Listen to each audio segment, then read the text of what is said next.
今年日本を訪れた韓国人観光客が約1000万人です。でもふと疑問に思いませんか？その韓国人たちは日本をどう思っているのか、日本が好きだから来ているのか、それとも実は嫌いなのに来ているのか。正直街中で韓国人を捕まえて本音を聞くのは難しいですよね。ところが最近韓国人同士が匿名で本音をぶつかり合っている場所を見つけました。ある投稿はこう始まります。日本旅行ってそんなにいいの？正直俺には理由がわからなかった。そこから始まったのが日本って別に変わらんよ VS いや日本めちゃくちゃ良かったという大論争でした。今日はこの生々しすぎる本音を一緒に覗いてみましょう。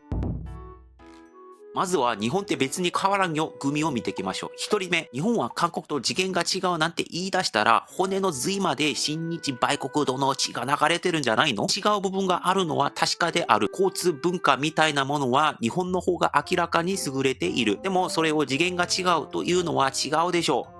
この方は日本を過剰評価する韓国人に対する反発を示していますね。日本を見て良い点はあるが深刻化するなというスタンスなんですね。二人目、次元が違うって表現、コメントを見てて面白かった。俺も日本旅行よく行くし、正直かなり満足している国ではある。でも年末に日本行こうとして方向を変えて韓国のモッポというところに行ってきた。このモッポというところに写真を見て、空が日本の空とそんなに違って見えるの？道路も君たちが韓国に対して言うほど吐き出したガムと唾だらけなの？君らが言う吐き出しガムと唾って渋谷行っても同じじゃないの？この方は前の方と同じですね。良い点はあるが深刻化するなというスタンスです。まあでもね、空の話は日本の空が韓国の空より綺麗っていう話から出てきてるんですけれども、まあでもね、これは多分日本の方が自然現象的に綺麗だと思うんですけどねっていう意見もありました。3人目です。東京行って東京タワーはエッフェル塔に似ているように見える。スカイツリーの展望台はニューヨークのサミットタワーの真似みたいで一番がっかりした。ショッピングが良いって言うけど品切れ多くて買いにくい。特に東京円安に合わせて値上げていて価格も思ったほど安くない。コンビニの食べ物も正直そんなに美味しくない。日本料理は日本で食べる方が美味しいのは認めるけど今は韓国にある日本食レストランも正直うまい。宿はクオリティの割に高すぎる。正直日本は気軽に行く旅行先ぐらいかな。この方は辛辣な本音ですね。僕とはかなり感じ方が違うように見えます。まあどう感じるかって人それぞれですもんね。まあでも東京タワーがエッフェル塔に似てるってことは僕もそう思ってはいます。で、4人目です。次元が違うというよりかは単に文化が違うだけ。迷惑をかけないというけどドアを押せ合えてくれたりはしなかった。日本って過剰にマナーが良いって思ってるの？礼儀正しいとは言うけど正直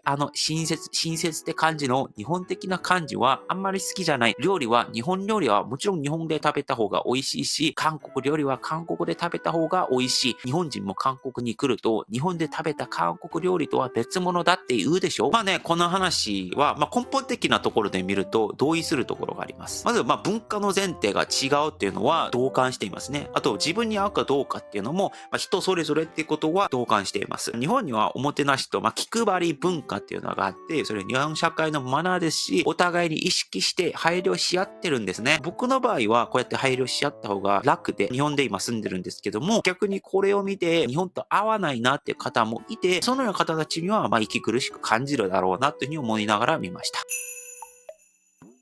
で、次は日本めちゃくちゃ良かった側の人たちの話をしてみたいと思います。まず一人目、自然景観のレベルが違う。パンのクオリティが別格。デザートが本当に美味しい。飲食店のボケで騙されない食品サンプルのことですね。店員の接客マインドが良い。街の人が唾を吐かない。一般道に違法駐車がなくて清潔。空が本当に綺麗。一人席が整っていて一人旅も楽。コンビニの品質が違う。報道ブロック一つ一つの作りが違う。商品へのこだわりが強い。人口が多く商品ごとのバリエーションが豊富。日本で買う薬の効果が良い。観光地がよく整備されている。電車旅が好きなら日本旅行に勝る国はない。このぐらいは感じた。この方すごいですね。15個ぐらいあるんですね。で、2人目見てみましょう。単純にサービス業の人たちの笑顔が韓国とは違う。日本の表情はお金を使ってくれてありがとう。韓国の表情は欲しいものはここにあるからちゃんと買いなよ。みたいな。韓国はお金を使うと惜しい。もったいない。日本はお金を使っても惜しくない。もったいなくない。お金を使っても惜しいとは感じない。この方は接客思想の違いをコメントしていますね。日本は感謝を起点にしてるんだけど、韓国は取引を起点にしてるという文化差なんですね。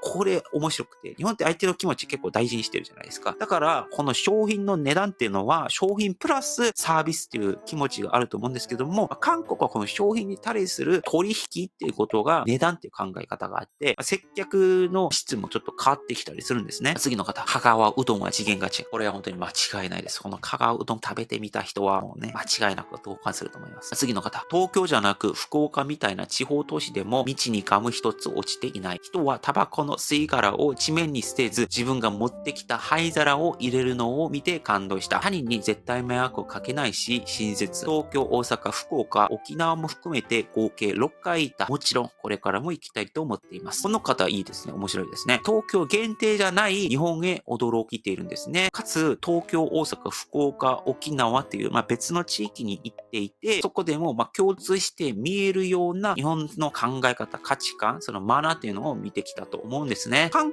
国の道路、街見てると、タバコの吸い殻がちょっとね、多いというふうに感じていて、もちろん日本も多いところあると思うんですけども、平均の話です。タバコ吸ってる方ってなんでそんな街に捨てたがるんだろうなっていうのはちょっと疑問ではあります。でもね、韓国だけじゃなくて、どの国もゴミが多いところは多いでしょうね。で、次の方、電車に一度乗っただけでも、秩序とマナーが違う。レンタカーで運転しても譲り合いが違う。クラクション問題。日本に行ったことはあるのって話ですね。このコツも結構わかりやすくて、韓国、僕、全然韓国の悪いところ言いたいわけではないんですけども、本当に僕韓国の中で本当に一つだけ変わってほしいところがあって、交通のところはね、どうしてもちょっと変わってほしいなって思ってます。というのも、免許を取りやすい。4日行けば取れるし、数万円ぐらいで取れるんですね。乱暴な運転っていうのが多いし、飲酒運転っていうのもちらほらあって、これは本当に韓国の方でも同感される方多いと思うんですけども、そういったところは見ていると、ちょっとね、これは韓国のために言ってるんですよ。韓国はそういったところを直したら、交通事故減るし、みんな安全でいいよねって話であって、別に韓国がバカだみたいなそういう話じゃないんですよ。だからそういうの見て直してほしいなっていうふうに思ってます。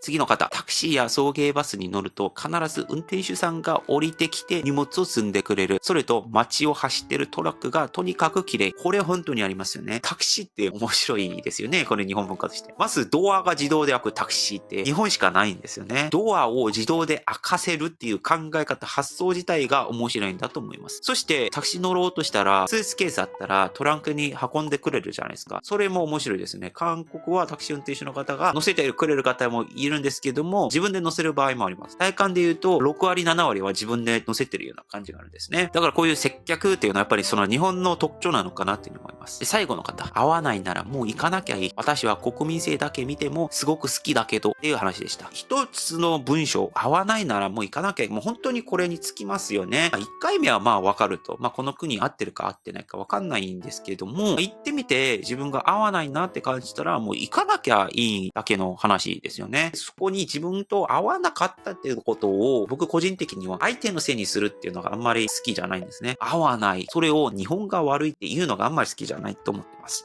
別にこれは逆でも同じで、日本の方が韓国に行って、韓国には韓国人のルールとか考え方があるじゃないですか。それを見て、合うか合わないかわかんないけど、行ってみたら合わなかった。それはそれでいいと思うんですけども、でも韓国人は変でもバカで、接客も悪くてみたいな感じはちょっとあんまり好きなんじゃないですね。だからもう日本に来るのも住むのもそうなんですけども、合ってる人合わない人がいますと、合わなければ合わなかったですね。それで終わればいいのに、合ってる人に対して文句言ってきたりとかっていうのは、あんまり好きじゃないですっていう話です。結論とてもシンプルで、一つ目、日本は韓国とは文化が全く違う国ですよと。二つ目、だからこそ、会う人には天国だけど、会わないなら無理して来る場所ではないって話ですね。皆さん見た通り、日本を本気で楽しんでいる韓国人は本当にたくさんいますよ。よく来る質問の中で、韓国はそうやってノージャパンとか反日運動してたのに、なんで日本に来てるのって話あると思うんですけれども、基本的にね、日本に数回来てる、日本に住んでる人たちは、そのノージャパン運動をやっていない側の人間の方が多いと思うんですね。ノージャパンやってたけど、日本に対する気持ちが変わって、日本が好きになってたりとか、そういった方が多いと思うんですね。もちろんノージャパンなのに日本に来てるような、すっきり表情切り替えて来てる方もいるんですけれども、ほとんどの方は、元から日本に対して興味があったんじゃないかなというふうに思います。だから、その街で楽しそうにしてる韓国の方を見たら、ぜひ一言優しい言葉だったりとか優しくしてあげたら、その方は日本もっと好きになりますし、また来たいと思いますし、自然と日本の文化と価値観に合わせた振る舞いをすると思いいます。もちろん迷惑行為とかルールを守らない韓国人もいると思うんですけども、そのような方ははっきり注意すると良いと思います。こういった優しさと厳しさ、両方あってからこそ、日本という国、日本という場所、これから気持ちよく過ごせる国になれると思っております。お互いにね、楽しい、日本という国、日本生活になれたらいいと思っております。はい。よかったら他の動画もぜひ見てください。以上、パクでした。アニョン